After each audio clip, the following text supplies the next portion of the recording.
കേരളത്തിൽ നിന്ന് കുവൈറ്റിലേക്ക് നടന്ന ഹോം നഴ്സിംഗ് തട്ടിപ്പിലെ ചതികൾ തുറന്നു പറഞ്ഞ മലയാളി യുവതി.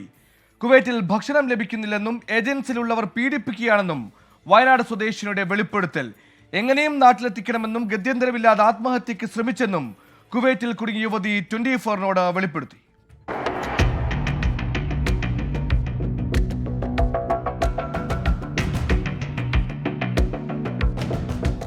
6 മാസമായി കുവൈത്തിലകപ്പെട്ട വയനാട് സ്വദേശിനിയായ യുവതിയാണ് തട്ടിപ്പ് സംഘത്തിന്റെ ക്രൂരതകൾ തുറന്നു പറഞ്ഞ് രംഗത്തെത്തിയത്. ഹോം മെയ്ഡ് വിസയിൽ കുവൈത്തിലേക്ക് എത്തിയ നാൾ മുതൽ അനുഭവിക്കുന്നത് ക്രൂര പീഡനങ്ങളാണ്. ഫേസ്ബുക്ക് പരസ്യം വഴി ബന്ധപ്പെട്ട മൂവർ സംഘമാണ് തട്ടിപ്പിന് പിന്നിൽ. കേരളത്തിൽ നിന്ന് കടത്തിയത് ഷാഹുൽ എന്ന വ്യക്തിയെന്നും റജിയും ഷാജിയും കുവൈത്തിൽ അറബികളുമായി കച്ചവടം ഉറപ്പിക്കുകയാണെന്നും യുവതി. കുവൈത്തിൽ മുറിയിൽ അടച്ചിട്ടെന്നും ഭക്ഷണം നൽകുന്നില്ലെന്നും വയനാട് സ്വദേശിനി 24-നോട്. ഞാനിവിടെ വന്നത് ഹൗസ് മെയ്ഡിൻ്റെ വിസയ്ക്കാണ്. ഇവർ വരുമ്പോൾ പറയുന്ന പോലെ ഒന്നല്ല കാര്യങ്ങൾ. നമ്മളിവിടെ എത്തുമ്പോൾ വരുന്നതിന് മുന്നേ നമ്മളൊരു ഫോട്ടോയും ഇംഗ്ലീഷിലുള്ള ഒരു വോയിസും ഇവർ ചോദിക്കുന്നുണ്ട്. അത് നമ്മൾ അയച്ചു കൊടുക്കണം.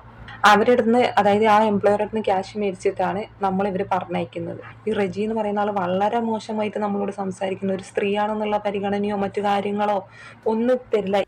പുറം ലോകവുമായുള്ള ബന്ധം ഏജൻസി ഇല്ലാതാക്കി. വീട്ടിൽ പോലും ബന്ധപ്പെടാൻ കഴിയാത്ത സാഹചര്യമാണുള്ളതെന്നും യുവതി. റൂമിലൊരു താത്തയുണ്ട്, നസീന പേര്. ഒരു സേഫ് ഇല്ലാത്ത റൂമിലാണ് ഇവർ കൊണ്ടിടുന്നത്. ഇവരുടെ നോട്ടവും ഭാവങ്ങളും ഒന്നും ശരിയല്ല. നമുക്ക് ജസ്റ്റ് വീട്ടിലോട്ടൊന്ന് കോൾ ചെയ്യാൻ ഉള്ള അവസരം പോലും അവർ തരുന്നില്ല എന്നുള്ളതാണ്. നമ്മളെ ഫോണ് അവർ മേടിച്ചു വെക്കും നമ്മൾ അവിടെ എത്തുമ്പോൾ.